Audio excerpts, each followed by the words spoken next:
in existing charters regarding the waiver process. We also wanted to systemize this process. I think a big part when we're looking at waivers and looking at consistency of practice is develop a system to review, no matter whose waivers we're looking at in this process. And so it really is for us to be able to try to help look at the state process that already looks at automatic waivers and try to align ourselves to that state process as well. As you can see, there's definitely two parts to a waiver process. There's the state side of it, and also then looking at the board policy or the district policy as well. And so obviously the conversation that we're focusing on is strictly on looking at what affects here us in Douglas County and the board side of things. Our goal also in this process, when you start looking at waivers and the amount of policies, I believe it's 260 plus policies that we actually have here in Douglas County. And when you start looking at the waivers that are there could be a pretty significant amount of waivers that could be requested. And our goal in this process is to make sure we have a very solid plan where we can really focus our attention on those waivers that really do duly note those attentions. And we've looked at that state process as well to help us with that. What you'll see is here's some examples of actually what the state waiver process of when you look at the approved waiver counts at a state level. And so what we try to do is look at some of these policies that were here at the state and said, what's that crosswalk between the state is automatically waiving and what then would be that conjunction to the board side policies that were there. And so initially in the spring, which you would see in the attachment to the agenda that looks like this, is there was a color coding system that was initially created, was to say, hey, all the green processes that are there, do we want to look at those potentially being as an automatic waiver process? The blues being one where we would actually require what's called a rationale and response plan, which would mean we would have it fleshed out more, that charter would actually give a lot more detail behind why is it that they would actually want to waive that process. And then also looking at a version that's on that document is anything that's in black is something that's saying, no, we can't do that because it's against federal law. And so our goal was to be able to create a process, and this is where we are still in the middle of making sure that we identify a process that's suitable, that can be transparent to our charters around expectations, but also create a process that has been vetted by multiple layers before it gets to the board as well too. If we had to look at, for an example, around some of those process around automatic waivers, these are just some examples of what the green is on that large document. That document is a lot to look at. We try to go through and look at a number of those policies. But currently what was on there starting in the spring was this. In the green areas, it did say that there was not a rationale response plan. That is something we'd love to have some feedback on as well too, saying if that's something we do also need to look at potentially adding. But these could be some examples of what it is. And so staff dress code, things like field trip excursions, proposal to adopt a textbook. There's certain policies that we have here that fit with our neighborhood schools where that may not fit within a charter school. The other blue areas potentially on which of those policies would need a rationale and replacement plan. These are some examples that were on that sheet of saying, hey, this probably needs for us to have a little more focused attention where we really need to flesh out a little bit more about what that rationale and response plan would be. So some examples of that would be like graduation requirements. And so if a school is saying we'd want to look at adopting that, there really needs to be a vetted process to say that policy would be owned by the governance of their charter board. So our goal was, instead of looking at those 263 and saying everything is 100% important, which it is, but really to be able to spend the time and effort to say, could you really look at 180 or 190 or 200 different policies with that depth? Our goal is we need to create a process that can support you, support our charge, say this is what the expectations are. And so we're looking for some feedback in the sense of what that would look like. So these are some examples of potentially what would be required in that rationale and replacement plan that was started back into the spring. So really our goal for us with the documents that you have in front of you is to really get some feedback on that process of what will be helpful for you. As we look at this, the adoption or looking at the idea of looking at the automatic waiver process, what are some things that you'd like feedback from us? I don't know if, Kristen, you want to add anything to that process at all? I think so. Okay. But if there's any feedback you can give for us, we want to obviously bring this back to a team and review this and make sure it's a policy that we'd want to bring forth to you that we think would be suitable to you as well as to our schools. So any clarifications, questions, ideas that you have at all? First of all, thank you, Mr. Windsor. Questions for Mr. Windsor in terms of the project that he's working towards to help us really clarify this process? Director Lemieux. So before you get too far into it, I know we're also doing a policy review at the district level. How are you going to avoid wasting time putting policies on here that we may or may not have in the next year? And I think that's a good question. I think part of the reason why we've paused on this project is knowing that in the spring that was a conversation that was happening about what did that look like, whether it was some support through CASB or what that looked like, was to hold off before we jump too far into this, was to really slow down and make sure that, one, are our policies up to date and current in the sense of how they need to be before we try to submit this process. Now, this process has been used to use as a guideline with some other charters as well. As a matter of fact, to our next folks that are up, it was used as a guideline, but it hasn't been something that's been formally adopted, but I do think it is an area that we really need to pause on before we get to a place of too far, that all of a sudden we've created a policy that isn't attached to something that may already be there, so I couldn't agree with you more. And I just want to say thank you so much. This is long overdue, and I truly, truly appreciate it. I appreciate it for how helpful it will be with our charter community, and it meets our open and honest and transparent commitment to our district. And then I also love the color coding, and it would be super easy to start with the state. Those are easy. And then the ones that are unlawful, those are easy. So then we'll get the other 215 that we have cleared up and get you on your way. But thank you very, very much. Thank you, I appreciate that. And Thank you. So, Mr. Windsor, is the idea with the automatic waivers that there's also a generic reason for why those are considered automatic, or does an automatic waiver, is there a unique reason or rationale or replacement policy that a charter would need to still do in addition to just assuming that they take on the automatic waivers? I think that's a very fair question. I think currently, the policy or the recommendation or guideline that's been utilized is in the green piece, is that there's not any kind of plan that would be attached to that piece. That is something that we obviously want to bring back and take a look at to say, if we are looking at as many of the greens that are there, is that truly something that we need to evaluate to look at? Do we need to have a form of a rationale response plan? Do we need to look at from a tiered standpoint of something that, yes, there still needs to be something versus a blue where there needs to be a really focused, in-depth aspect to that. So initially, when this work was started, the work was saying that no, there was not to be anything other than it being an automatic waiver. What we're looking at for feedback, I think, with not only from you, the board, but also looking at within our charter community as well, is getting some feedback on that. But I do know our previous director had been working with someone who's a previous authorizer with the state to help give some guidance around what is something they were seeing at a state level that they were looking at as automatic waiver, and using that as a functional guide in developing this structure. It just seems that there's we see not relevant as typically a reason for those automatic waivers, and then we see, that typically a charter already has a substitute or replacement policy automatically. So it just seems like, to help us, it would be helpful to really differentiate that. And I guess the third thing I would say is if the state already makes it a moot point because the state's already had an automatic waiver for that particular policy, we ought to be able to differentiate that too. That would just be helpful. Director Long? I also would like to hear your thoughts. Can we get a listing, or can we get some comparisons between us and the surrounding school district that has a lot of charter school, like Denver Public School or Jefferson County?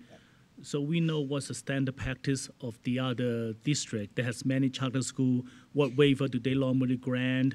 And also, I also would like to see, because by law, even in our school districts, we need to have some charter school need to provide for some certifications and the plan and things like that. So, do you aware of there's a standard template that the state can provide to us that you must have these items, or can we get a best practice from CASB or the other school district so that we can come up with a template that works? What's the thought on that? Yeah, I appreciate your thinking. That's exactly one of the first questions I asked.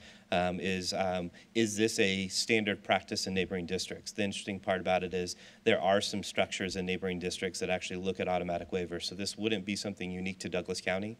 And I would love to see exactly what some of those things are. I've already started reaching out to see what those practice looks like, not only from an automatic waiver, but also how it's attached to contracts and service agreements as well too. So it is something that I think would be good for us to be able to utilize our resources within other districts as well too.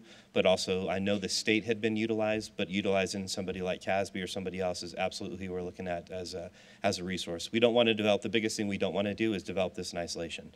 And I think that's what I think you're referring to. We would make a huge mistake in the sense of doing that, but we will absolutely make sure we're reaching out to other communities, which we already have, to help us in this process to make sure that this draft that we've begun is something that's thoroughly vetted, that we're getting feedback from multiple stakeholders. I believe Mr. Colley had mentioned it earlier about trying to be able to get additional feedback and how the community is involved. That is something we'll continue to keep looking at with our other stakeholders as well.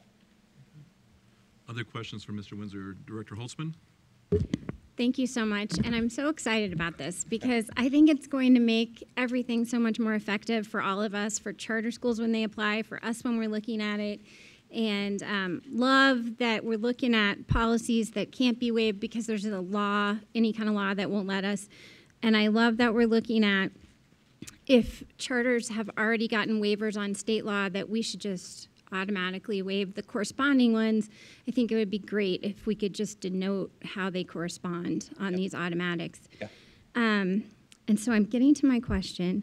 And it's actually kind of more philosophical question, just kind of throwing it out there. But since we've been working really hard on our board's goals, our end statements, and my interpretation of those goals is that they apply to all of our schools, you know, outstanding educators and culture and climate, and those are the things that are really important to us, and some of the ways we meet those are through our policies. So it kind of gives me pause about waiving other policies without a really good reason, and maybe I'm missing something, but when I look at it and looking at the board's goals, it just makes me think that I would like to see a really good reason for doing anything like that. The part I appreciate in this is I think the part that I think our charter community is eager to is to make that connection to what those goals are. And I think the intentionality of us trying to make that connection, whether it be in my role, whether it's Kristen's been doing an amazing job, I think, in that role as well, too, is how do we make that overt connection about us being a unified district? This is about 68,000 kids. This is about every single school in our district, and there's not a charter school in my mind that wouldn't want to make that commitment to meet those particular needs that are there. However, we do need to make sure our systems align with that, and I think that's really what I really appreciate that you're saying, is if we have systems that direct us in another direction from what we're trying to do in our end outcomes, then we've created that ourselves. How do we get to a place that we have systems that align with that intentional outcome but can be accessible by all schools? So I agree with you. Other questions for Mr. Windsor? All right, so thank you for the as feedback. far as thank you, Mr. Windsor, and and I think point well taken by I think Director Lemieux made in terms of our overhaul for our policy, and I do unfortunately should tell you that that work probably won't really get off and running until January because CASB has kind of a waiting system, and so we're in their queue. So thank you for that. Just so that information for you as well. But I know we would continue to love to have the conversation in terms of helping vet some of these things, and I would really hope that we have a lot of our charter folks to weigh in, especially our charter schools that have been around for a while, because they certainly know the lay of the land in terms of what charter land looks like. So, yep. But thank you again. I would just echo everybody that's talked. We're so excited. We know that you are the master of putting systems in place, and you did it well at Sagewood Middle School, and we are so looking forward to seeing you do your work, your magic here in the choice programming. So thank you. Thank you, guys. Appreciate the feedback. Yep, thank you. Yep. All right. Next on our agenda is to discuss waiver request from Lehman Academy, and Victoria Hostin and Dr. Jason Edwards are here, so I'm going to give you guys a quick opportunity, like a 5-10 minute opportunity, just to kind of give us a quick overview Also want, as you guys are coming up, want to just again congratulate you guys on a beautiful ribbon cutting ceremony that Dr. Tucker and I had the pleasure to attend. I know you had kids, I think you had middle schoolers today, and then you have kids showing up on Thursday. Looking forward to your grand opening when kids fill the building. So it was a pleasure to be there. Well, thank you very much, and it actually meant a lot to us to get through that milestone and to have both of you there to celebrate that with district staff and board representation was really meaningful, and we appreciate it a lot. Outside of answering any really direct questions you have about our waivers, I mostly just want to thank you for your leadership in taking the time to set up the waivers task force and by way of your board putting that together and giving that time, and in the end we had a really nice structured, I realize it was a draft document that Mr. McMillan provided on June 1st, but it gave us really something tangible to work with. Our board had a lot of great conversation. We went through a lot of policy, and it gave really us an opportunity to grow and learn and develop further as a board and as a school and with our administration, and it was really just a great opportunity for us. I think that it was interesting because the ribbon cutting ceremony was sort of capped off 2 years, and for me, I reflected back on what those 2 years were like, and it was rigorous and it was stressful, but mostly what we got out of it was working together under those situations and working really collaboratively with the Choice Office. It's been a great partnership, both with Mr. McMillan and Ms. Schmidt, and now with Mr. Windsor. So we're just really appreciative to we recognize that the bar was raised high for us, and we're glad that we had the opportunity to meet those bars. Very good. What questions do you have for Mrs. Hostin or Dr. Edwards? What questions about their request? Director Holtzman is breathing and getting ready to ask. So. I have questions. I'm just trying to think about where to start. And they're really less about your individual application as they are kind of more about the process we just talked about. Yeah. And so actually the ones I have the most questions about are the ones that we have recommended or proposed to be those automatic waivers, those green ones. And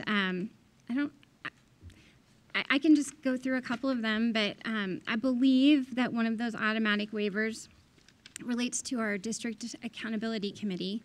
And so we know that charter schools or by law need to have school accountability committees.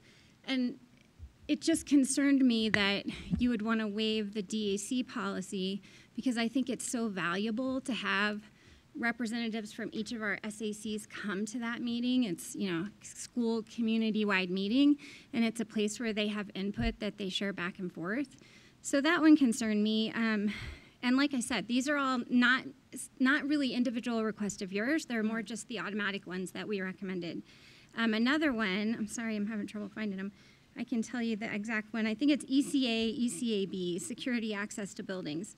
Now, I don't know the details of, I understand and absolutely honor that charter schools have autonomy because it allows for innovation, and I understand that. But I've also been hearing that our Director of Security, Mr. Payne, has been making visits to our charter schools and has been assisting them with security. So I'm wondering if by waiving that policy, if it kind of hinders that relationship. And hindering that relationship isn't great for any of us because we all want our schools to be safe. And as a district, we do have liability for safety at schools. So there are things like that that I just have questions about that I'm not really sure you can answer. But well, I think if these are kind of falling under when we just sort of checked the box that yes, we would like to have all of those automatic waivers. For me, representing my board, if you would like to see more from us, we would be happy to provide that. But I do feel like it's something I need to collaborate with the broader team on. And honestly, I don't see why. I mean, we would like to collaborate on security, on everything. I think that we've in all of our interactions, I think that's what we've demonstrated, that we want to collaborate. And so if there's more that you would like to hear from us in terms of the policies that are already deemed automatic, we'd be happy to reflect on that more. So the policy, for instance, that Director Holzman was quoting was actually in a non-waiver or non-automatic waiver policy that you guys chose to waive. And so, for instance, it says, one of the statements in the policy says, each school building shall be inspected annually to address removal of hazards and vandalism and any other barriers to safety and supervision. And so I think that her question is, that seems like that would be good for all our charters, to have that policy still in place where our security team is making those routine checks for safety issues and things like that, and helping you guys, reach that standard. And I realize that in some ways, though, you guys look at that policy and go, well, we have something in our contract or something in our handbook that addresses that. So I think that's some of the confusion for us a little bit is kind of that connection to us. When you waive a policy, it feels like it severs that relationship, in terms of those kind of topics. And so I think those are some of the questions that we're raising is, this policy seems like it's good for all our schools, regardless if they're charter or neighborhood. Does that make sense? Yes. Okay. And just a quick note, I believe that it is one of the automatics they're recommending. If you look at ECA I'm sorry, on the spreadsheet. I apologize. She's So, correct. I would have had to bring Jason up anyway for that. All right, no, that's all right. That's all right. She's correct. Other questions as I'm trying to get to the non-automatic waivers? I've got a Director. Director Lemieux? So I just had one question. You originally turned in about 79 waivers that you wanted, and today you're requesting 164 waivers. Why the change? I think honestly throughout the process we collaborated largely with other charter leaders and other charter schools, and we in some cases where we could follow the lead of schools that have been doing it for many, many years. That was in part just the partnership that we have with others in the community. So I'm going to come back and give you my example again. Okay. Or a non-automatic waiver. I'm pretty sure I'm ready. So this one is the policy about disposal procedures. And for instance, this policy says that the superintendent or designee shall determine whether district property is obsolete, surplus, and of no further value of the school district. The repurpose of surplus property within the district shall be attempted whenever practical. So for me, when I read that, it's the things that you have purchased for your school is technically district property. And so if you choose to say, we don't want this anymore, we don't want this desk anymore, this policy kind of protects from that and says that there ought to be some kind of a connection with the system to say, before you throw that out in the garbage, it may be repurposed, for instance. So that probably isn't the best example, but I think I just want to give you a little bit of understanding of the filter that we put on when we ask the question, should this policy be waived or not? And I think what we're trying to find a balance of is that interdependence, where we're all in this together, versus policies that truly get in the way of you being autonomous and being able to be innovative. Right. So I think those are the things. So like when Director Lemieux says, gosh, all of a sudden we saw this great increase of more waivers, I think that's what we're trying to understand. Was it that, well, this doesn't really apply to us, or so help us understand the thinking behind increasing the number of waivers again, and also why you might not want to be held accountable to this policy. The disposal of a property specifically. As an example. Broadly. Yeah. Well, I'm going to have Jason come up and talk a little bit on that as well. And I think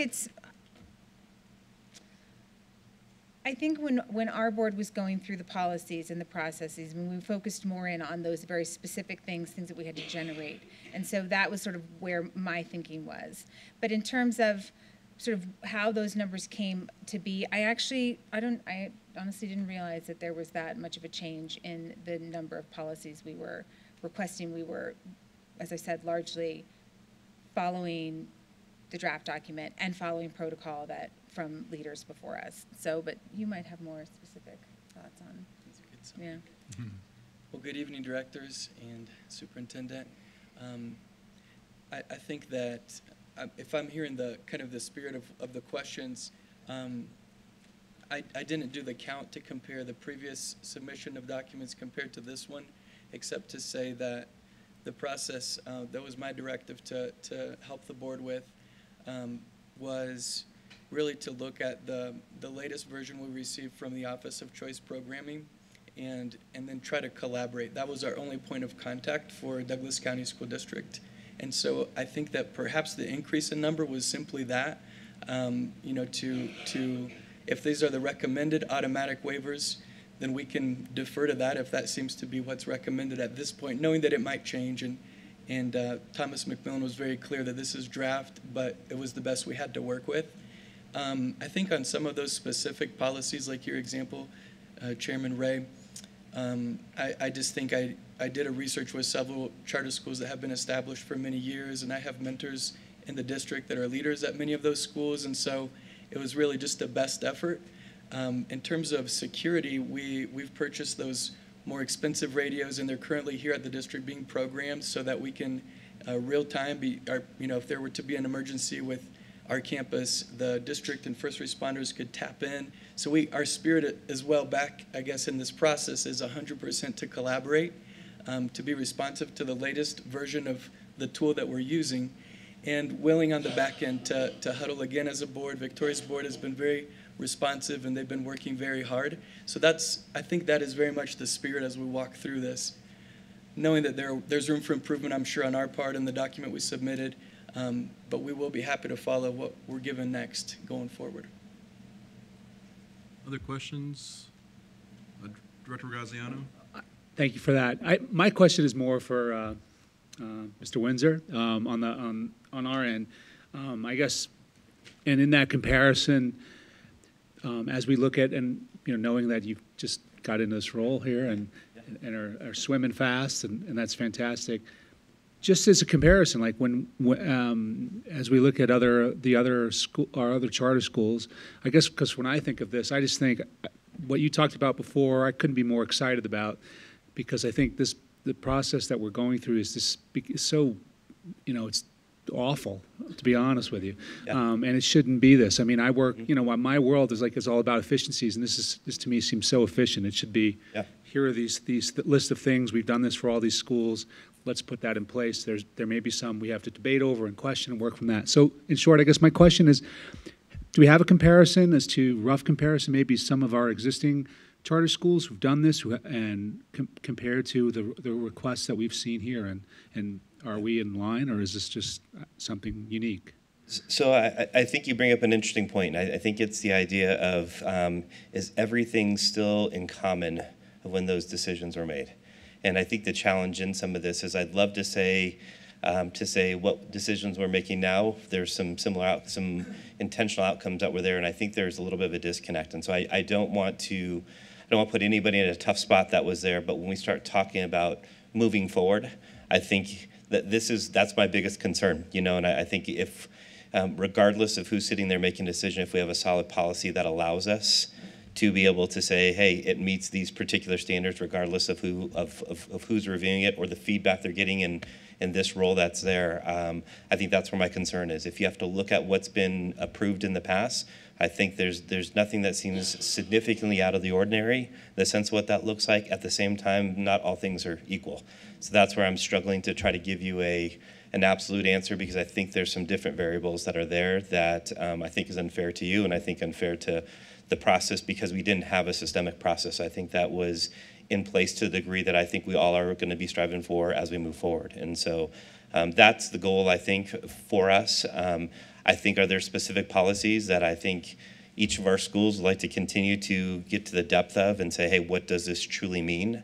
I think is key, because I think what's been interpreted sometimes in those waivers has been on the surface, and it really hasn't been the depth to say, what's that pebble in the pond effect? If we change this, what does it really impact in this? And I think that's really what our goal is to change. So I'd I can give you an answer, but I'm not sure it probably gives enough context to the response that's there, if that's fair to say. Well, and I'm just going to expand on the unfairness.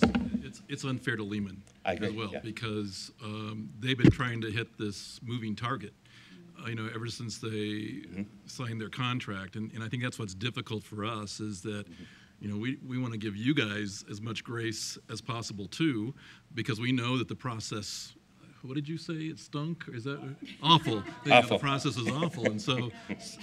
Yeah. So I think what we're trying to figure out is there a way? Is there some common ground we can rest on right now in terms of making sure that your school opens on Thursday and there's not this black cloud hanging over, going, oh my gosh, we don't have our waivers approved, and at the same time as a board that we can kind of put a bookmark in place and say, you know what? We're not proud of this process yet, and we feel like it needs a lot of work, and so much that we're also not 100% confident that every one of these waiver requests makes sense. Because when we read them, we have a different filter in terms of the district's interdependence is our filter that we use when we read them. And so I think, kind of where I'm going with this, Victoria and Jason, is just I think we want to do some compromises, for instance. I would like us to possibly look at doing kind of a conditional type approval of your waivers and just say, yeah, we're gonna say yes, we're conditionally they're approved, but we want to kind of put a bookmark and say we'd like to have further discussion, because you guys can really help us tremendously in this process, because you've been through. I mean, I look at Victoria and I just think about the 2 years that you have persevered, and I know it's taken its toll. But I think what we can learn from the two of you is how to improve the process as well, and kind of what the thinking process was when you did that. And then I'm also looking for a way that we don't commit and say, okay, from this point forever, these waivers will be approved. We want to be able to have conversation, just like I did with you with the disposal policy, and say, hey, really, is that really something you want to waive? Because we think we ought to be able as a district to say district property is district property regardless of whose roof it's under, So that's kind of where I'm headed, and I just want to throw that out to see if you guys would be amenable to that, to us writing some language, for instance, that may say, that we're conditionally approving the waivers for the next 6 months, so that we can have conversation for the next 6 months in terms of Danny putting some systems in place that are clear in terms of automatic waivers, and in terms of really having a chance to have more interaction with you guys when you're approving your waivers, so you're not just doing that in a vacuum. Because I really think that to some degree, you guys have just done that with your board, and I would really like to see you have some interaction with district linkage as well, if that makes sense.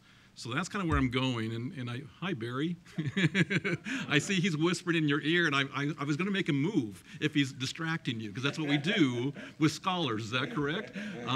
So anyway, Victoria, so my question is, would you guys be amenable to us adding some language to doing more of a temporary process with this, so that we can learn from you, number one, and number two, that we can do some massaging, if you will, to make sure that it really meets both of our needs ultimately down the road?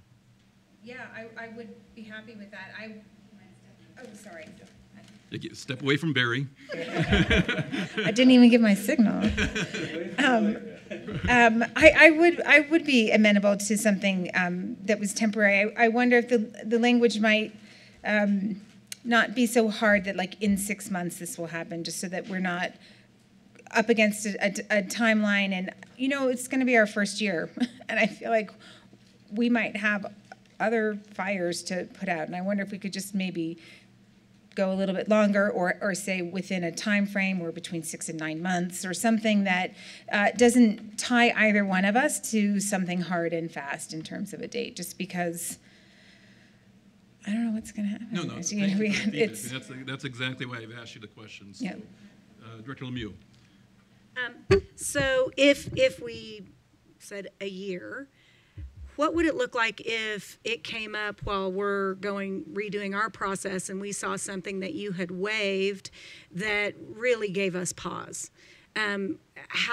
What would that look like for us to kind of have some wiggle room there, that we say this is no longer an automatic waiver, or we gave you this year but we don't want this to happen in this year? It gives us pause. Is there, because quite frankly I haven't gone through all 164. I don't know. I mean, we're all going through some pretty major changes Sure. right now, and I think that given the timing of all of this, it's very difficult for any of us to do due diligence to it. And of course, we have a responsibility, to our community as well. Absolutely. So what would that look like to you, as far as if we give you some wiggle room? What would that look like? I mean, I think that we're totally open to collaborate on anything. If something came up, if you're reviewing your 200 plus policies and something comes along, we're happy just to talk through it. I think that if there was something in a waiver that would somehow hamstring us either financially or overdrive human resources in an already tight human resources environment, first-year charter schools aren't known for being flush with staff. So if there was anything that really would hamstring us in our operations or our finances, that would probably be the only thing that we might have pause on. But other than that, I mean, I think in general the idea is to streamline and where we can be autonomous and feel confident to make decisions about disposing of desks or whatever, that we might be trusted to be able to make those choices. But we're really happy to collaborate, and that's what we'd like to do. So I would just hope you could send an email or pick up the phone and we could meet. So something, Dr. do Lemieux? you mind if I follow up? Thank you. So it would be something like if we do a conditional 1 year, we haven't talked about that yet. I'm just throwing ideas out there against the wall. Something might stick, it might not. But if we did a contingent 1 year, and then we did with a stipulation that there may be collaboration if concerning waiver issues come up. So then we would collaborate to decide if that waiver changes even within that first year. That would have to be something pretty glaring. I mean, the oversight isn't going to be like we're in there every day going, are you doing every? But the other 74 policies that you are agreeing to. So Right. I don't know that it's going to be that heavy-handed in any way whatsoever. But if while we're doing this process we notice, ooh, whoa, this is a big one, we'd like to talk to you about it. Would you be amenable to? Absolutely. I also think that very often policies arise when something happens or there's been a failure, and so it may be if something comes along and something occurs that conflicts with a policy or mandates a new policy, that's sort of how policy comes around. Sometimes you see signs that say weird things like, I wonder whatever happened here to create that policy. So I do feel like policies are things that that originate out of need, and if needs come up, or even it's just we've rethought this, we're happy to. Awesome. Absolutely. I appreciate that. So we can, when we're discussing, we'll try and figure out how that would fit in. Thank you. Director Holzman. So I just really appreciate your willingness to collaborate and talk to us about this. I'm pretty excited that we'll be able to work together and come up with things that will work for all of us.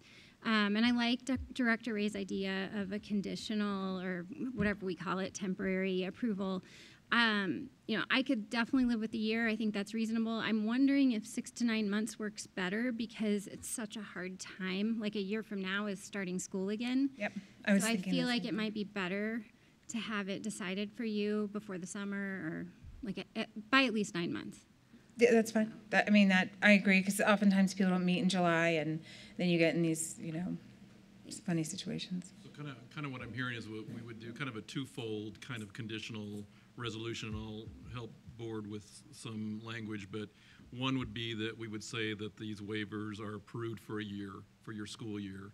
And then there would also be a statement in there that, somewhere between 6 and 9 months, we would also be working with you to develop the rationale and the replacement plans as we start seeing this process that Mr. Windsor is unfolding, that would be what you would be working on in the 6 to 9 months, but you would be secure in knowing that your waivers are approved through the end of the school year. Does that make sense? That does, yes. Okay. Any other questions for Dr. Edwards or Mrs. Hostin before we throw some things out? Okay. Anything, Director Lung? When Lehman signed a contract with us, so one of the attachment in this agenda item, it lists out the waiver over there, which is the original 78 and things like that. Correct. So in a nutshell, we already approved those 78, right? Because it's in the contract. No. That's only the state waivers were listed in their contract. The attachment for district policy waivers were not included as part of their contract. No, but I mean just saying that. So there is a waiver. So the one that lists in the contract is the one that is already in existence that they can operate on, right? So whatever we are approving today is the extra that on top of what is being signed in the contract, isn't it? I don't believe, Director Lung, that the attachment for the waivers, I believe, is blank in their contract, unless you're seeing something different than I am. But I don't believe that was actually, because I think the contract gets signed and then the waivers are requested. Victoria? That's how I understand the contract, but although and this might be more of a legal thing, but I understood our contract that that the charter application sort of reflects back onto the charter application, so that the charter application is sort of the core of that contract. And within that application, there were district and state waivers that were noted. And then, but I do know that nothing was finalized or firmed up until we presented something and we're here. And so that document originally was submitted, I think, in September. And we were on the October agenda, and then that meeting was canceled, and then we came in December with that same document. And I have to say that we're your first school going through the process using this new thing, and in comparing the document that was presented last fall, albeit less waiver request, the two documents are so different. And I'm actually really proud of the work that Jason did on that. And it's, everything's linked. You can click here and it goes straight to a policy. And I think it's a really good first template, and I hope it helps other schools in the process, whether lots of changes happen to it or whatever. But I think it was hard work. And I'm going to look at Wendy Jacobs, our general counsel, but my understanding is that even though you have an application, that it's the contract that is binding. So the application is different than the contract, and that what's listed in the contract is what we have to abide to. Is that right? Yes. I don't know if this is working right. Yes, that's true. And I mean, certainly the application, you have those assurances that are part of the application that you're bound to, but then it all gets fleshed out in the charter contract itself. Which is another thing that drives me crazy, Mr. Windsor. Not that we're trying to beat you up, but it is. When we get a contract and it says attachment A has the district waivers and it's a blank page, it makes me pause and go, why are we signing off on this contract? It just seems like we're putting the cart before the horse or whatnot too. So I don't know. That's another bone of contention. That's another side note. Sorry. Anyway, so let's. Unless there's any other comments or questions, Director Holtzman? Really not a question. Well, it is a question. I heard what you said. That sounded right. And I was wondering if we could add what Director Lemieux had also talked about either of us could revisit, like within the course of the year, if there was something concerning. And I would almost say that would be like a safety, security, or something that would increase liability for either party. Like that we could just revisit it if there was something significant. Yes, yeah, we would be welcome to that. Great, all right. So I'm going to just, unless there's further discussion or further questions, I'm going to throw out just some language that I think I'm hearing, and I'll try to capture what Director Holtzman said as I'm doing that, and Director Lemieux. So what we're proposing then in terms of the existing resolution is to interject some whereas statements, because I think we want to capture what went awry, because it's not your fault. It's as much our fault in terms of not having systems in place as it is, it's a difficult situation for both of us.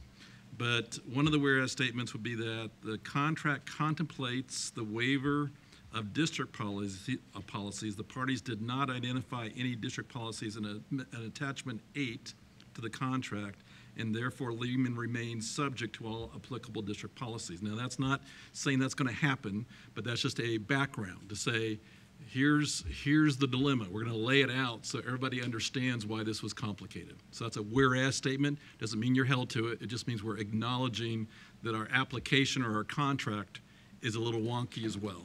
Okay? Another whereas statement. Whereas historically the district has not had a formal process for charter schools to seek waivers from the district policies, and whereas to promote consistency and transparency in the charter authorization process, the board intends to direct staff, Danny, did you get directed? Yes, you did. And study and implement a uniform process for charter schools to request waivers from district policies. And whereas the study and implementation of a waiver process will not be completed prior to the start of the 18-19 school year, and wherein, in light of the fact the board has thoroughly considered Lehman's waivers, I'm going to take that out because I don't think we have, wherein, in light of the fact the board has considered Lehman's waivers request and desires to temporarily grant Lehman waiver requests pending the development of a uniform waiver process consistent with state law and board policy. So all that is just to give us background. Here's all the issues. We didn't have a system in place, and now we want to say, so therefore, this is what we'd like to do. So these are the things we're going to hold each other accountable for. Number one, the waiver request set forth in Exhibit A, which is actually your application that you turned in, listing all your waivers. It was, I think, Jason, you just checked the box that said automatic district waivers were requested as well. So we're using that as our exhibit. So all those requests in that exhibit are hereby conditionally granted for a 1-year term, subject to Lehman's submission of a rationale and a replacement plan acceptable to the superintendent or his designee in the next 6 to 9 months. Number two, upon district adoption of uniform waiver process consistent with state law and board policy, Lehman shall reapply for those waivers in accordance with such process. So again, what that is saying is that because your waivers are only being approved for a year, there needs to be a reapplication, so that once we have our act together and we have our process in place, then we can formally have you reapply and finally have this behind you for ever and ever. Okay. But if it's sorted out in the next 6 to 9 months, can that just be it? I think we're going to want to have a resolution that actually acknowledges formally that all your waivers have been honored. So that 6 to 9 process is the work that we want you to work on, but then we want to formally be able to say, here's the seal of approval, done and moving forward, okay? Because your waivers right now, according to this resolution, will be approved through the end of June. Okay. Okay? And then the third thing is that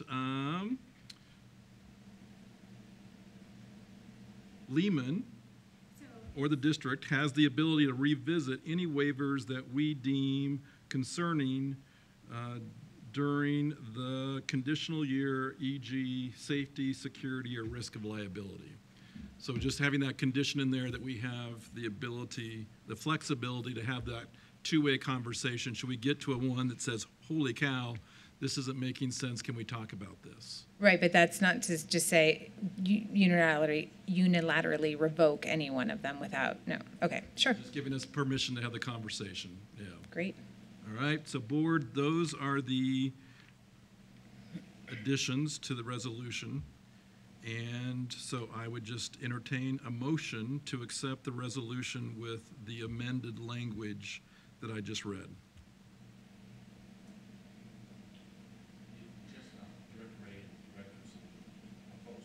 Microphone, Dr. Tucker. Director Ray and our other directors and folks are still here. This process may be sped up, and I want to thank our directors for really directing us to work with CASB to get our policies updated quickly, because I cannot imagine they don't have a list of policies as they pertain to charter schools that are automatic waivers. Okay. Thank you. Still waiting for a motion to accept this resolution with the amended language. I'll make the motion to accept the resolution that you read with the amended language that you read also. Motion made by Holtzman, Second? seconded by Director Chancho Shore. Any further discussion? Director Lemieux? Yep. Just want to make sure that extra piece, the stipulation that Lehman or the district has the ability to revisit any waiver that we deem concerning, you guys or us, during the conditional year as it pertains to safety, security, or risk of liability. You're good with that? Yes. Okay, because that one we just totally Right, on the, just want to make sure. Thank you. Oh, well, I guess with the emphasis, as I said before, that no one can unilaterally revoke a waiver. I don't know if you want to add that, or, I mean, the language there just says revisit, which is a tiny bit vague. Yeah. And I don't know if General Counsel Jacobs would like to make that language stronger, but I like revisit because I think it leaves us open. It doesn't say any of us have the right to revoke or not. It just says that the action word is the revisit, that we have the conversation. And I think that we would, either one of us would be, we would be very vulnerable if there was a safety issue to say, no, I'm not going to change it, right? Right. So I think given that we have the criteria of safety, liability, or risk, I think that would be amenable for both of us, or to make sure that we're addressing. But Right, but there is no language in there that says it would be revoked. Sure, but and ultimately, the cornerstone of any collaboration is going to be trust, so that would be assumed. If I could make a suggestion, revisit is sort of legally squishy to me. Okay. I think that review, like to me, that's just a more sort of a stronger word to if you're going to include it in a legal context. Very good. All right. Thank you. We will change that word to review. Are you amenable, friendly amendment? I would like to make the friendly amendment that we change the word revisit to review. All right. Thank So we have you. to vote on that. Director Lemieux. All right. So the motion was made by Holtzman. So Holtzman, do you accept the friendly amendment that Director Lemieux just made? I do. I accept that. Okay, so the motion's been made to accept this resolution with amended language and along with accepting the friendly amendment. Any further discussion? Director Lung? I would like to clarify that. So, so we will review of the policy after 6 to 9 months. Is it?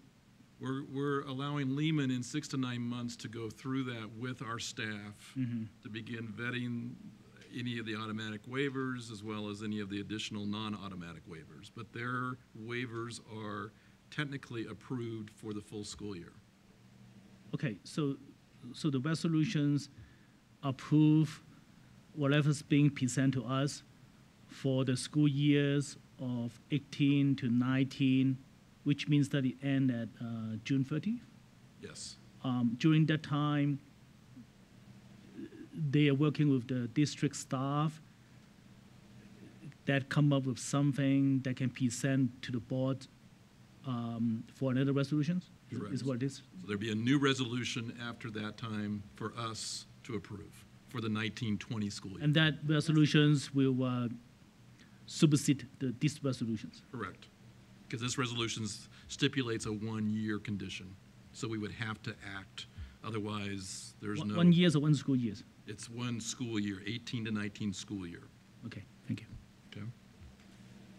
Any other discussion before we vote? All right, seeing none. Chancho Shore. Aye. Graziano. Aye. Holtzman. Aye. Lemieux. Aye. Lung. No. That was no. Ray is aye, and Vogel. Aye. So that vote passes 6-1. And looking forward to working with you, both Victoria, Jason. Thank you for Thank helping you. us and understanding. One just follow-up comment. I know sometimes it feels like when policies are put in place, it's because we don't trust. but I think it really is a way for us to be responsible to our taxpayers. So even though, so I just want to clarify that too, as you guys are working through this, that it's not so much that we don't trust you to do the right thing, it's that we have to be responsible for our constituents to say, yeah, we know they're not going to throw their desk in a trash bin, you know, because that was district property purchased with district dollars. So just kind of keep that kind of in the forefront of your minds as you're processing through policies as well. Great. Thank you very much. All right. Appreciate Good luck your on guidance. Thursday. Yeah. Thank Enjoy your startup. Okay. Our next item is to have a second reading of our end goal number 3 on safe, positive culture and climate. I think, just to respect Robert's rules, I think what I'd like to do is go ahead and take care of motions and seconds. And then if we want to revise some of this, then we do it through friendly amendments or amendments to the motions.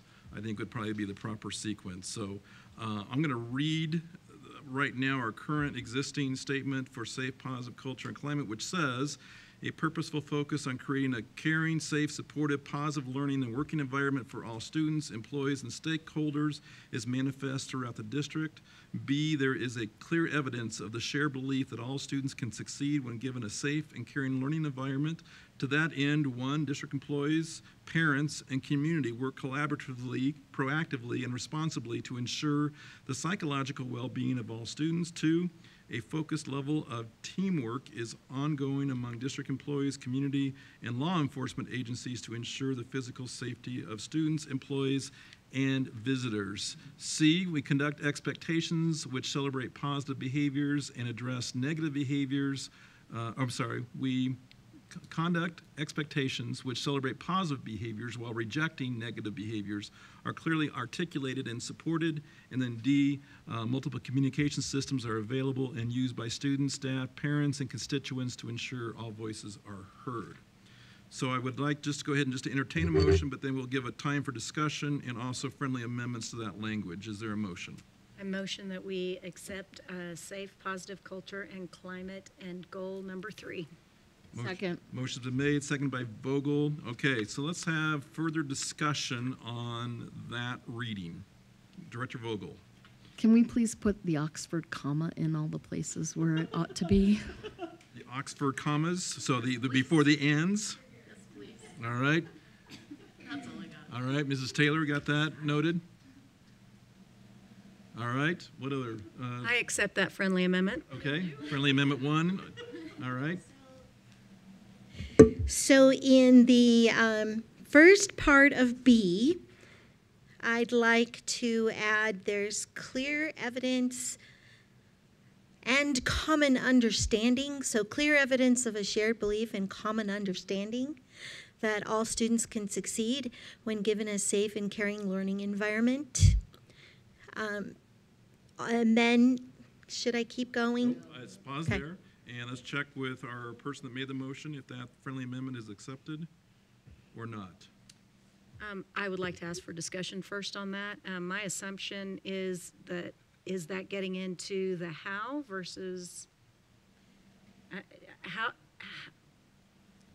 I just want to make sure that we're not overstepping and understanding. How is that evaluated?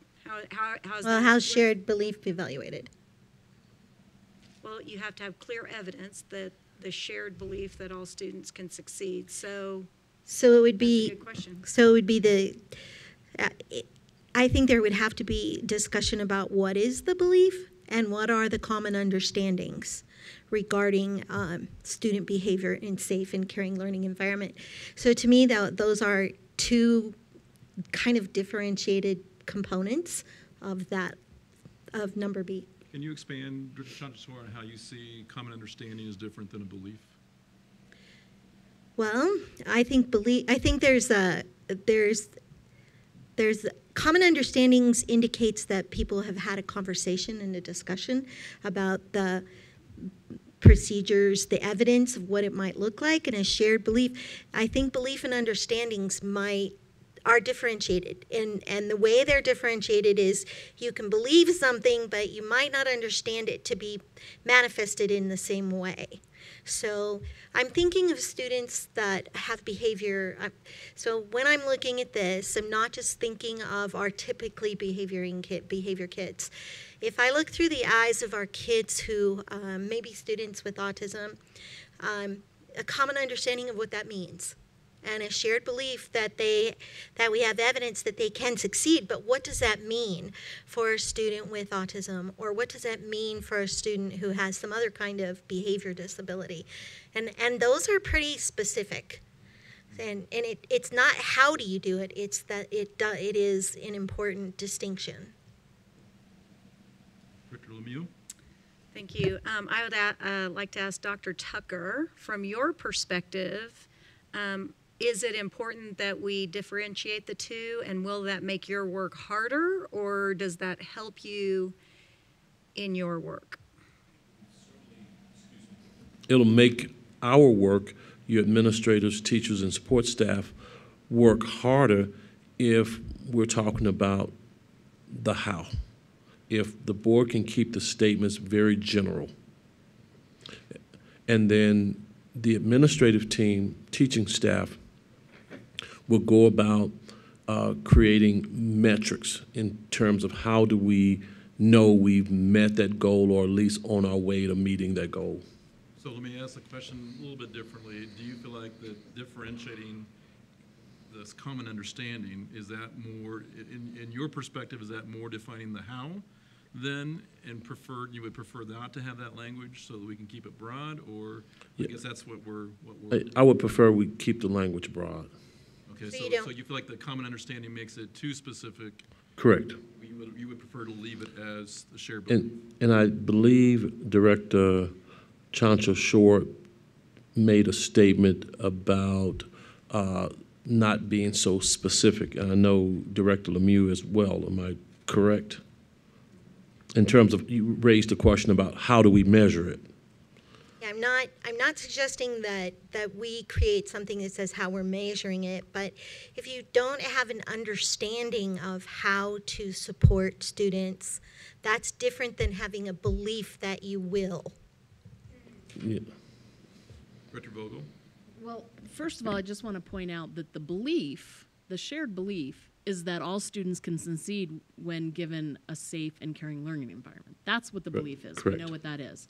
So what I'm wondering is if the common understanding can go before that.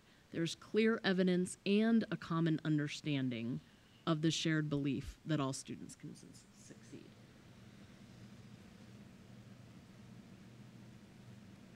Yeah. Absolutely. I like that. Absolutely. Okay. I accept. Tucker Right. as well with that as well? Yes. All right. Director I Lemieux, accept that friendly amendment as reworded by Director Vogel. Very good. All right. Other discussion, recommendations for changes? Director Chancho Shore. So on 2, a focus level of teamwork is ongoing among district employees, community, and law enforcement. And again, and I don't know that I'm getting into the how, I'm trying not to, but a focus level of teamwork and professional development is ongoing among district employees, community, and law enforcement agencies. Again, I'm thinking about students who have specific behavior needs, and unless there are some common levels of understanding and teamwork about those guys, those kids, then I think that's scary to me that we're including law enforcement agencies unless we have that connected. So just reiterate, Chancho Shore, that you're suggesting that professional development be inserted A where? focus level of teamwork and professional development. So, not to get into the why, but I actually am a proponent of that language because we have discussed sexual harassment issues in this district from an adult level. And one of the things that we asked for last year was to talk about it at the student level as well, which was mentioned tonight in our public comment. And the fact that it never did get talked about last year, I'll throw it out later that I'm going to continue to ask for that discussion.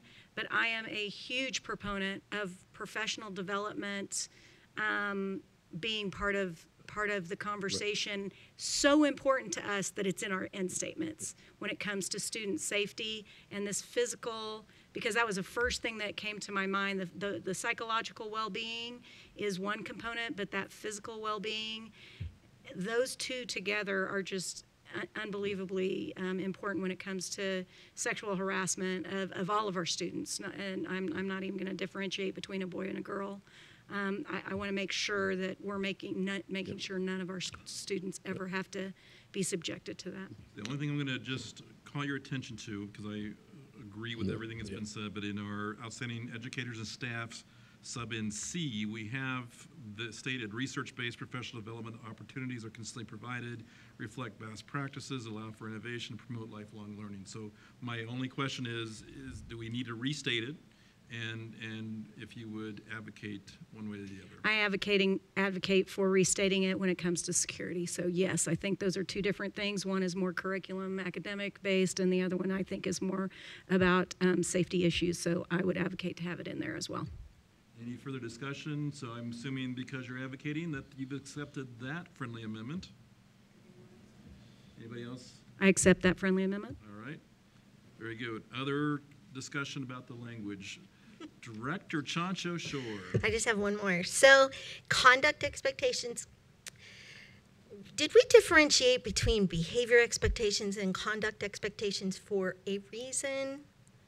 I don't remember that discussion, but additionally in that one I wanted it to say that there was, which celebrate positive behaviors, we need to include that they're taught, that positive behaviors are taught. And I would just tell you too that we got feedback, Dr. Chancho Shore, that even the word rejecting negative behaviors does not seem like it's instructional. It seems like it's judgmental, and so the suggestion there was to use the term address. So even if it said something like behavior expectations which celebrate positive behaviors and are students are instructed, or students are instructed with positive behaviors, with replacement strategies, I mean, that's kind of teachery, but... It's kind of the how. You're getting into the how quite a bit. Oh, the how is replacement, sorry. Yeah. So we don't have to say that part, but we do have to say something about the instruction for students, because we're not saying it anywhere.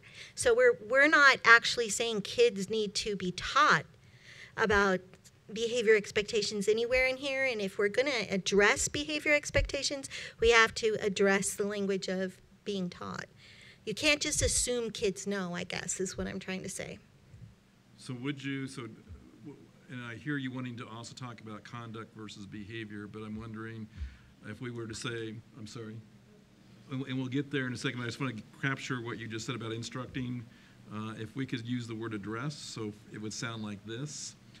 Conduct expectations would celebrate positive behaviors, and address negative behaviors are clearly articulated and supported. Director Vogel? I was just going to say, are clearly articulated, supported, and taught. We want negative behaviors to be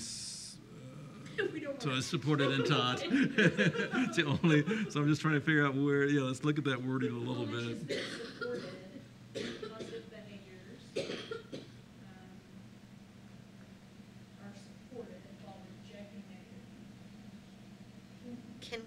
Exclude while rejecting negative behaviors. I mean, that's part of saying that you're teaching positive behaviors. Then that whatever system is being used for that implies that there's a system. Can I ask why, and I don't remember from our discussion, why do we have to have positive and negative in there? Why can't it just be conduct expectations are clearly articulated, supported, and taught? Agreed. Say it one more time. Conduct or behavior expectations? Is that what you'd prefer? I prefer behavior expectations. Okay. Did you guys have a reason we used conduct? I just think it's a weird word for... Behavior expectations are clearly articulated, supported, and taught. Anybody have issue with that? Friendly amendment from Director Vogel for C. Accepted. Accepted. All right.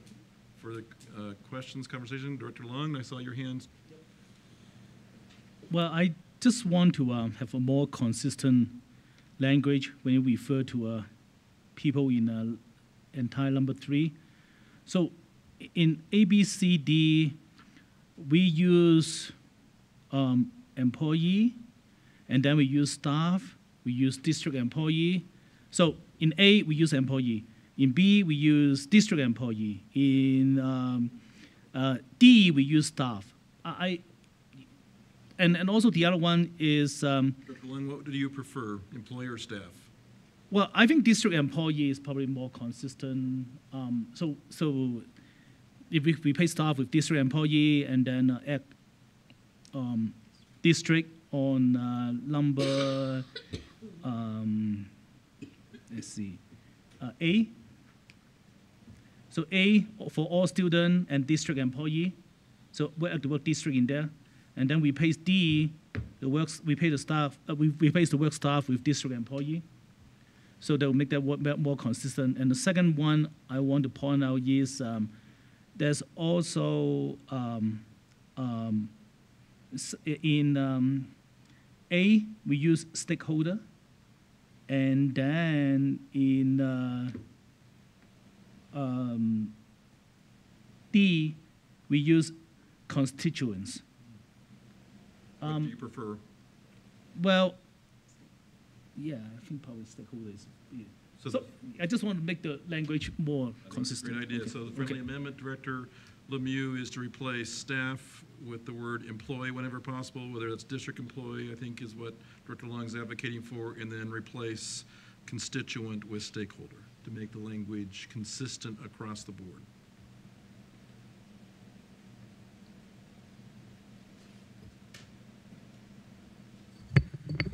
So I have a problem. I accept the friendly amendment to change all staff to district employee and all employee to district employee. Stakeholders is the one that's a little tough because who's a stakeholder? Is it the parent? Is it the community member? Is it the voting person? Is it the student? Who is the stakeholder? I think that definition has been a little bit confusing across the board. So if you're talking about students, employees, and then stakeholders, would that be parents and community members? Because we've said parents in other places.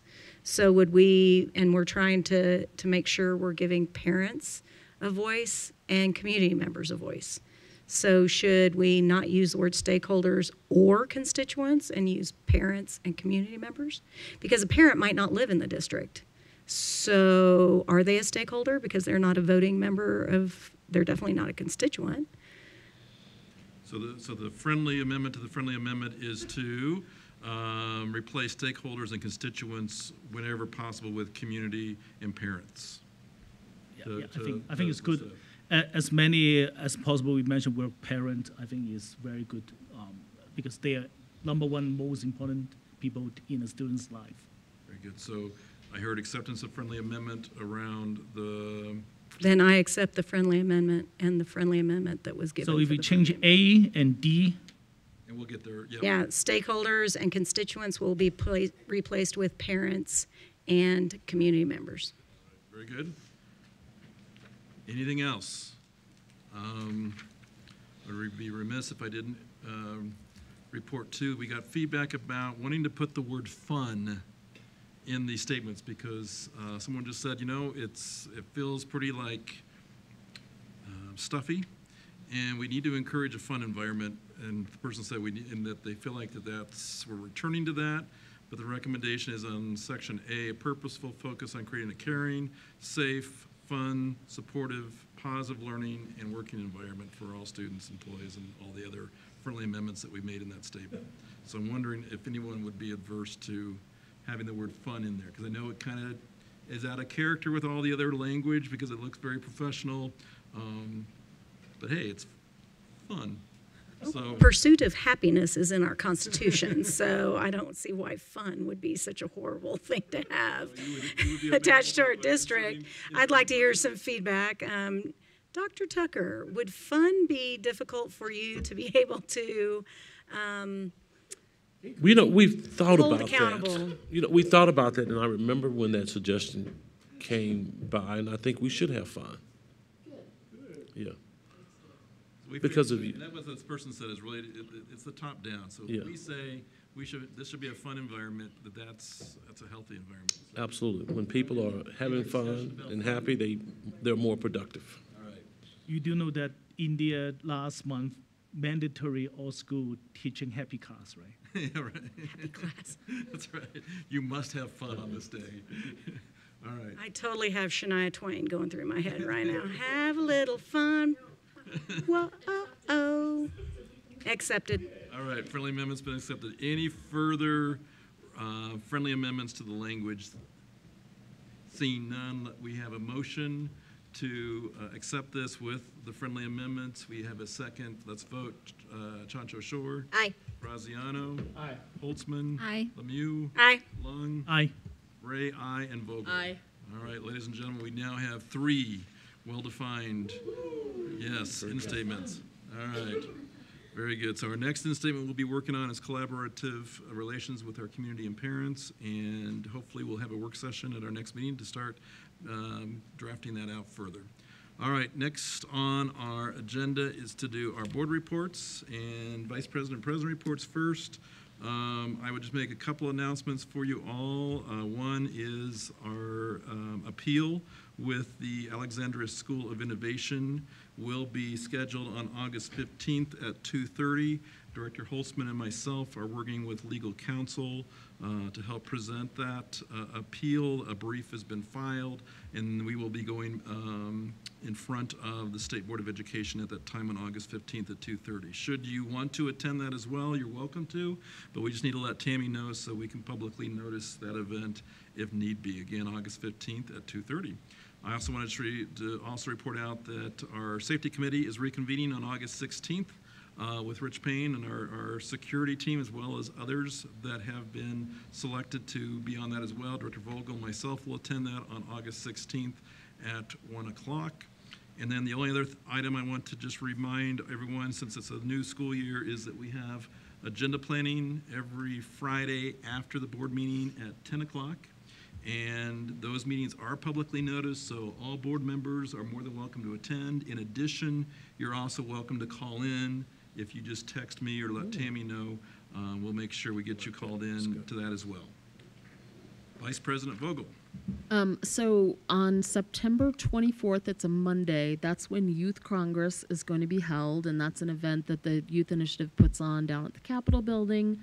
High school students can apply to be a part of that, and there is a link to the website for the registration for it. It is live now, and I think that's all I have. Okay, board reports. No, next on our agenda actually is a resolution for board committees' areas of focus. And again, it is one of those resolutions that references an appendices. I'm going to suggest that to make things a little bit easier is that we just kind of go into a work session mode with the appendices first. And so that when we make a motion, our appendices are already revised. So let's move into just conversation around any of those committees and the statements that have been made in terms of their priorities for work this year. So I'll start with Appendix A, Long Range Planning Committee. Are there any questions or need for revisions? Director Holtzman? Oh, I guess we're doing work session, so sorry. So Wendy and I were both there when the Long Range Planning Committee talked about these, and they were excited about them. The only thing is they did request a language change in number 4. Instead of saying will, or did we already change it? No. Okay. It says right now, we'll review expenditures of potential bond proceeds, especially as they are related to prioritized capital needs estimates in the master capital plan. They want to do that, but they want to make sure that they're not thought of as like an audit committee or even like the fiscal oversight committee. They want to make sure that it's clear that they are going to analyze the plans to meet identified capital needs with the bond proceeds.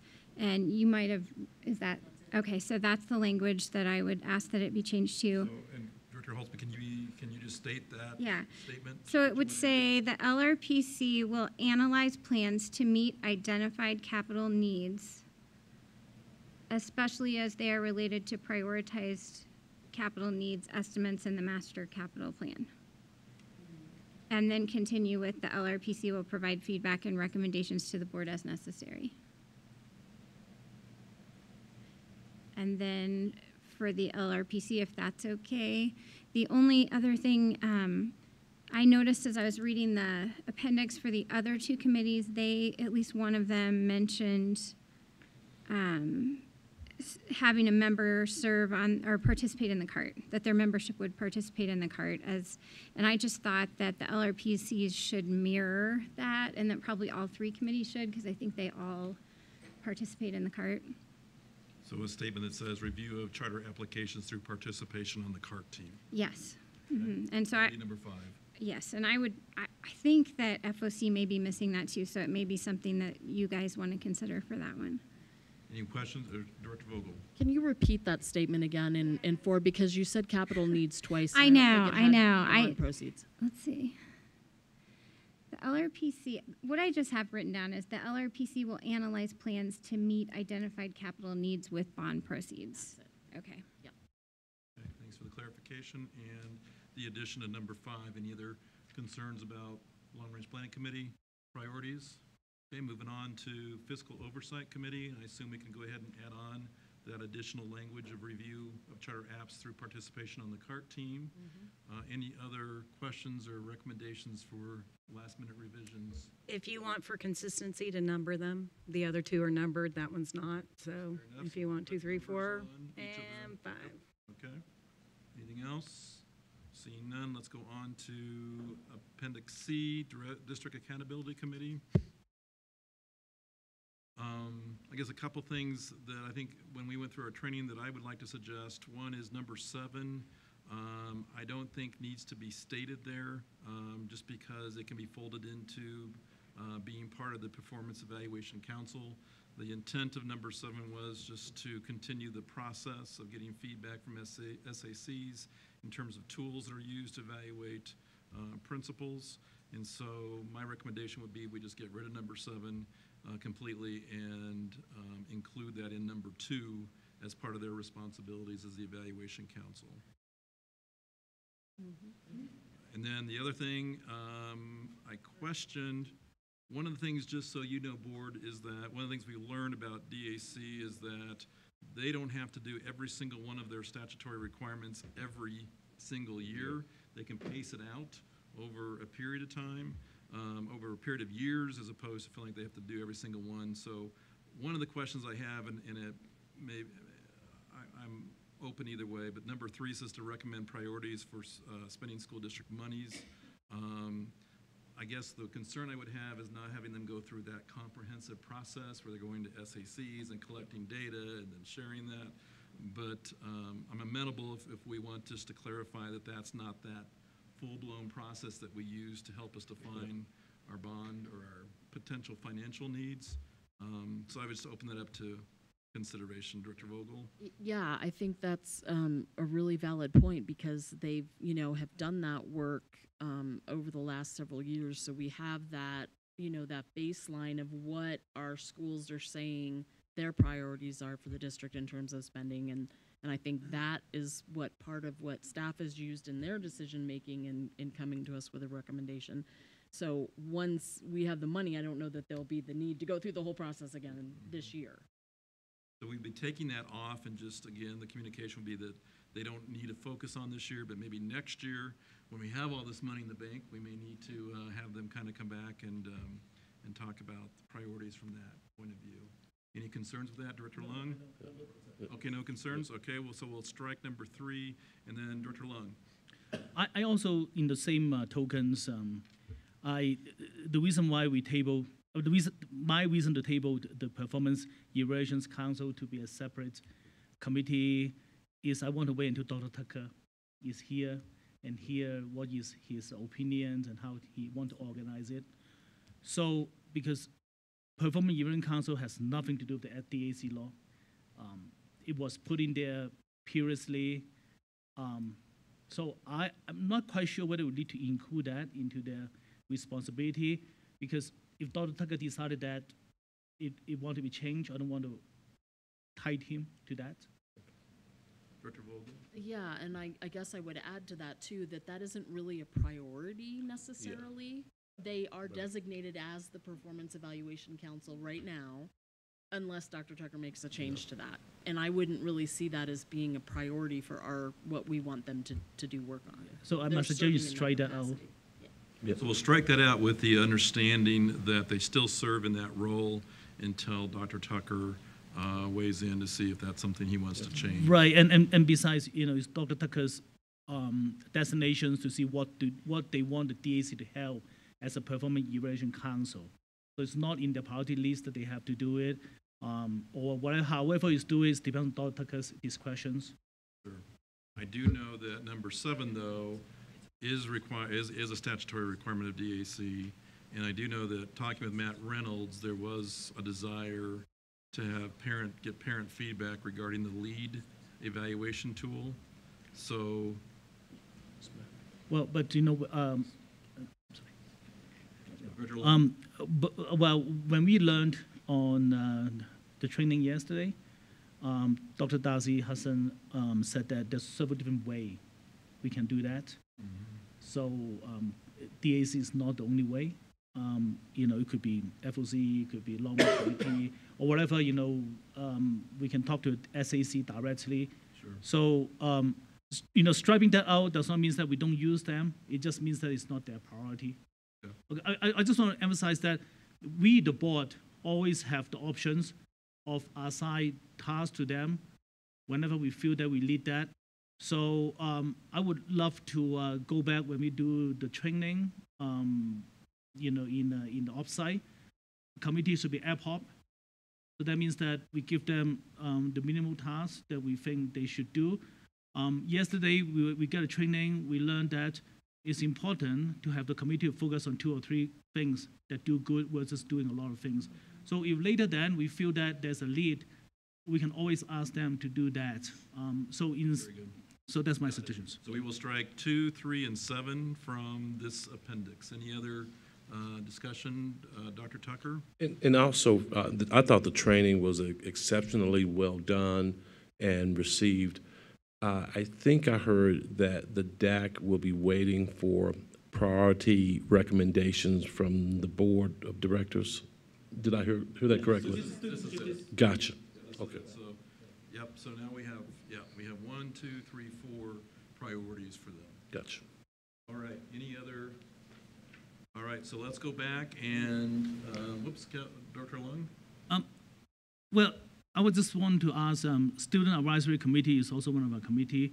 So so we don't need to give them a priority, or Currently, how does it work? by policy governance, they're not one of our committees. Yes.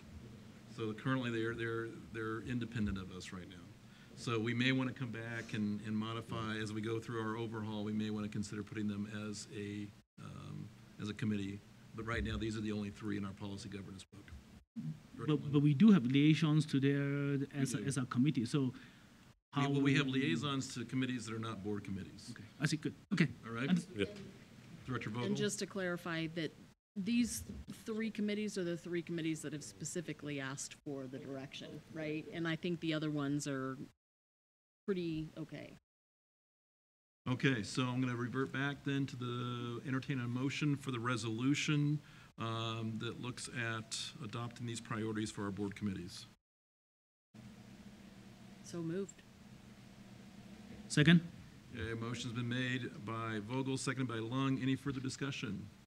All right, Director Chancho Shore? Aye. Director Graziano? Aye. Holtzman? Aye. Lemieux? Aye. Lung? Aye. Ray, aye, and Vogel. Aye. All right, very good. Somewhere along the line, did I skip the list? No, that was in consent agenda, never mind. Okay, so now we're to board committee and liaison reports. Anyone would like to report? Director Holtzman.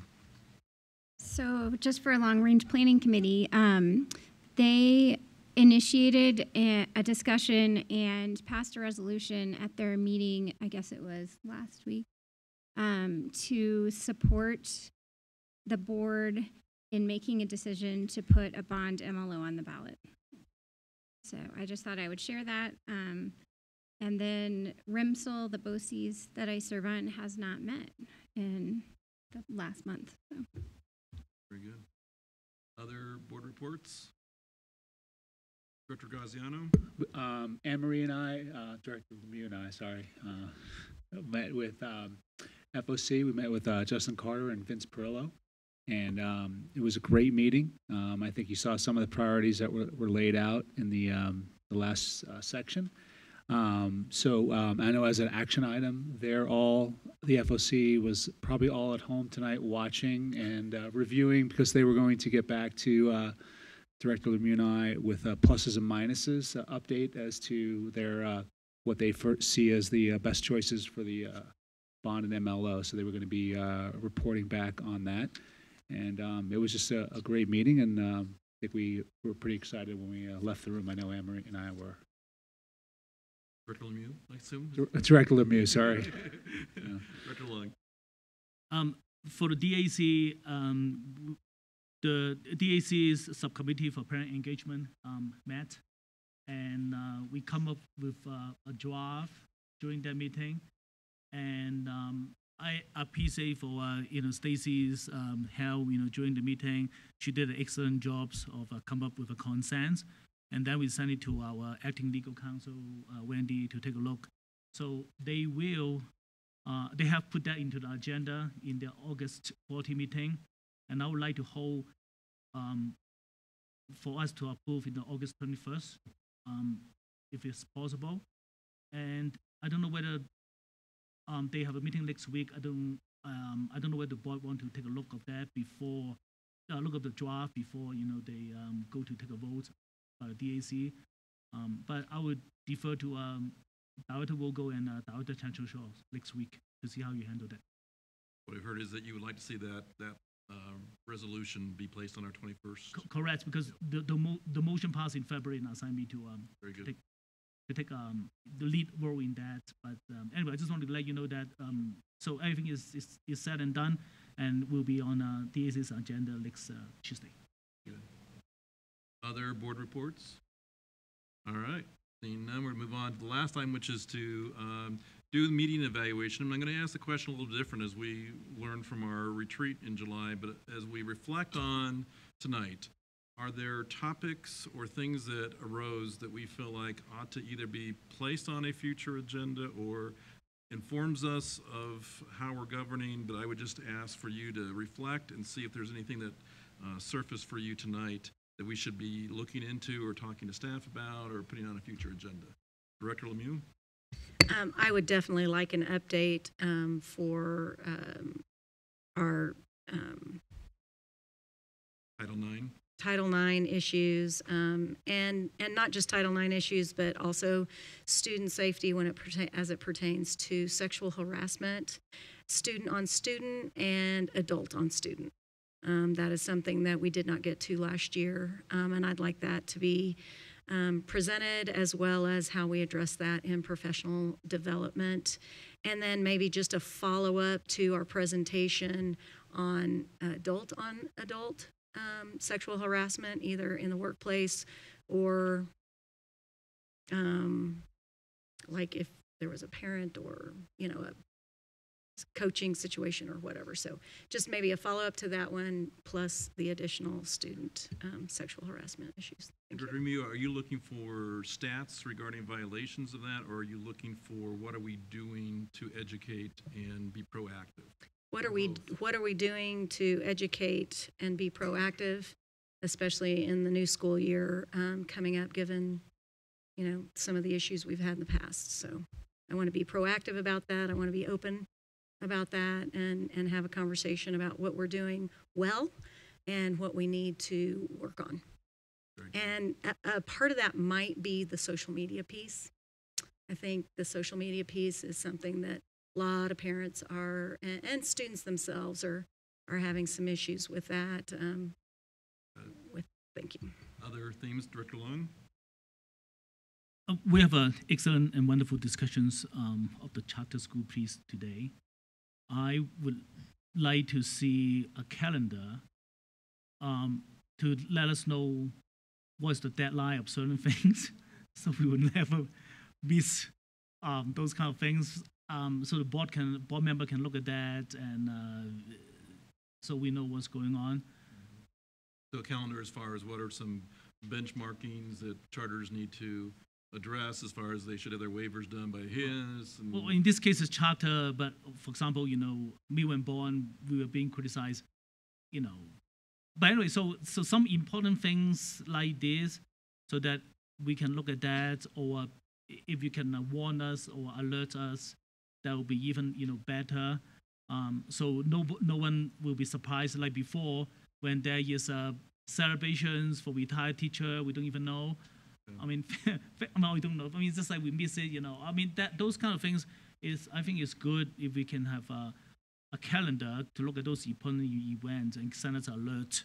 just want to remind all of us, our wonderful Tammy Taylor has a site, a Board of Education site.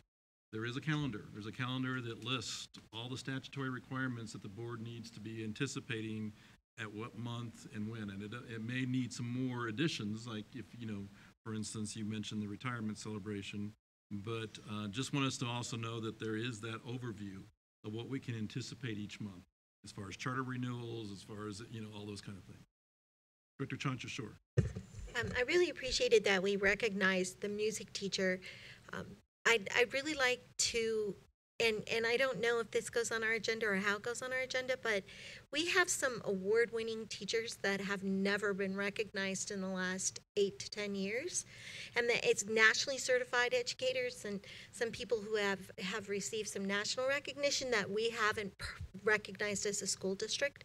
I'd like for us to pay some attention to that too. Yeah, that's a good question, and Stacy, you're still around. I do think I'm always mystified a little bit when we come in, who's being recognized and how. I know we have a form on our district website that can be completed, and the communications considers those things. I would love to see it as part of our agenda too, that, excuse me, on that link that we know who we're recognizing as well, so that we come in knowing that. But any comments, Stacey? I saw you raise your microphone. Yeah, so as far as the teachers, we do have a list from Human Resources that we're just cross-checking to make sure that we have an accurate list of teachers that are still with us, and we're planning to recognize those teachers, the National Certified Teachers, in September. And I'm absolutely happy to work with you however works best. Right now, we're just kind of working with different departments and picking and choosing because we don't get a lot of nominations. So if there's a different process, I'm more than happy to talk about that and make sure we're recognizing the folks that you want to be recognizing too. I think it's, Director Lung? Well, I hope this is not way off the topics, but I get the honor of working. Anthony's going to smack. I get the honor of working with the band during Dallas County Fair Parade. I hear from a lot of parents that this is the first time we see a board member there. And I think several months ago, I went to a credit union's arts award presentations. Same thing. When we have the calendar, we have a calendar, so I think we need to be, especially if we put something on, want people to support us, I think we need to be more visible and trying to see, is there some place that people want us to be there and we never show up? I think that would be helpful, because we elect by people and people want us to be there and we don't even know. I think there's some commission part that we can do better, so that they won't think that the board member, only concerned about a certain event and not concerned about a certain event. I think it's a good point, and I want to just say to our curriculum professional department how wonderful it was that we were invited to the principal's barbecue. Thank you, Mr. Knight, as well, and also the new teacher orientation. But I think those are the things, Kev, our director Long, you're talking about. If we give a master calendar of events that we know are going in the district, not so much the statutory requirements of board agendas, but just so that we could anticipate whether it's a credit union award ceremony or something. If there's a systemic way, I don't know if we have a master calendar like that for the district. All right, thank you, Mrs. Taylor. So that's, yeah, I agree with Director Long. We want to be as accessible and involved as possible, so I appreciate that. A couple of things I just want to throw out for Dr. Tucker's sake is that we do have an active resolution around exploring change in our school start times. And so I don't want to lose sight of that. Right now, we delayed that, and our resolution says by January, this board is to get a recommendation from the research that you've done. I know there were some things that were started, but I just don't want to lose sight of that, that's something that we were working towards. The other thing that I think there's some sense of urgency is around the performance pay structure, because we've not communicated to our employees how they're going to be paid this year, as far as whether it's going to continue to be suspended, the differentiated pay or not. So I think we're going to need to jump on that pretty soon as well. So that would be just a couple of things that I want to put on the radar for staff. Any other themes? Director Holtzman. Just something that was brought to our attention a few times during public comment tonight, and then I've had people approach me otherwise. In regards to transportation, I know that we heard our counselor from the Bridge Department tonight expressing concern that transportation, she was concerned about reliability and accessibility of the transportation. And then I know that we heard from a couple of employees tonight, and I actually heard from some parents at the county fair when I was there this weekend, just concerns with lack of communication to and from the transportation department, and just actually have had requests that we take a look at that. So there might be some interest, I think, in just that state of the transportation department, because certainly when we hear a long-time bus driver has hours being reduced, or when we hear a person that leaves transportation because of some kind of language around conflict of interest, we can't lose bus drivers.